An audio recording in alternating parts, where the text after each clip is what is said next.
السلام عليكم ورحمة الله تعالى وبركاته. تلاميذ بكالوريا 2026. إذا سنتكلم عن مميزات دورة الدوال العددية عبر منصة الزوم.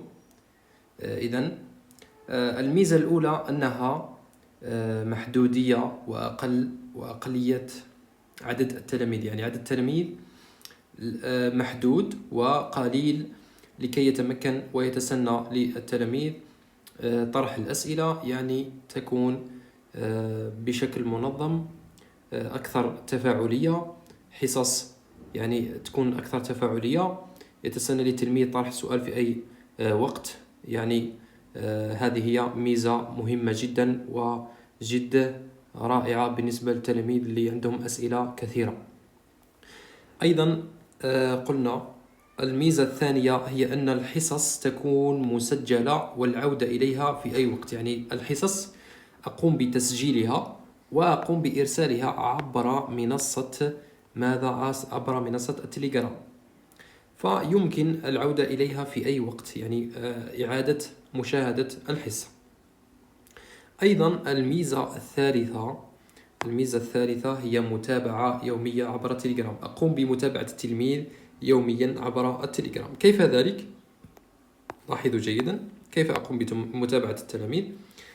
يقوم مثلا التلميذ يعني بحل تمرين مثلا، ويقوم بإرسال الحل إلي، وأقوم بتقييمه ومتابعته يوميا. يعني حتى الأسئلة يمكن طرح الأسئلة، كتابة سؤال أو إرسال صوت، يعني المهم بأي طريقة يقوم التلميذ بإرسال سؤاله وأقوم بالإجابة عليه في أي وقت. كذلك حل تمارين الواجبات المنزلية أقوم بتصحيحها بهذا الشكل، وأقوم بإرسال الأخطاء التي وقع فيها التلميذ.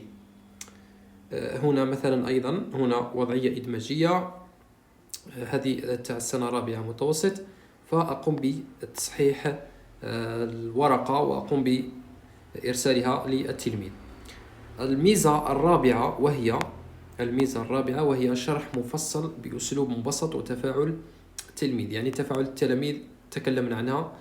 الشرح مفصل، أكيد راح نفصل في الدروس، نشرح شرح تفصيلي وأيضا بأسلوب مبسط بحيث يتسنى للتلاميذ فهم جميع الدروس. وأيضا قلنا بما أنه توجد أقلية عدد التلاميذ، أكيد راح يكون هنالك أسئلة وإيقاف لإعادة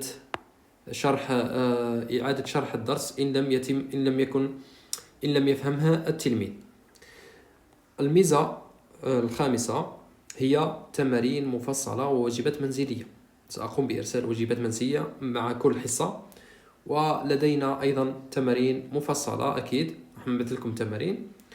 أيضا توجد دائما حصة إضافية التي نقوم بها بمعالجة نقائص التلاميذ، يعني بعد حل الواجب المنزلي نقوم بحله مع بعضنا في حصة إضافية تقريبا أسبوعية. الآن لدينا الميزة تكلمنا عنها. الميزة الأخرى اللي هي تقييم التلاميذ وتقديم النصائح، بعد يعني تقديم النصائح في مادة الرياضيات، وأيضا يمكن أيضا تقديم النصائح في المواد الأخرى وكيفية مراجعة المواد الأخرى، بحكم أني اجتزت بكالوريا 2025 وتحصلت على معدل 15.32. يمكن تقديم النصائح للتلاميذ في كل حصة، كيفية مراجعة الرياضيات، كيفية مراجعة الفيزياء، وكيفية مراجعة المواد الأدبية والحفظ الاجتماعيات وإلى آخره من المواد، يمكن أن نتكلم عليه في آخر الحصص في آخر 10 دقائق. أيضا تقييم تلاميذ في مادة الرياضيات، يعني تقييم تكلمنا عنها سابقا.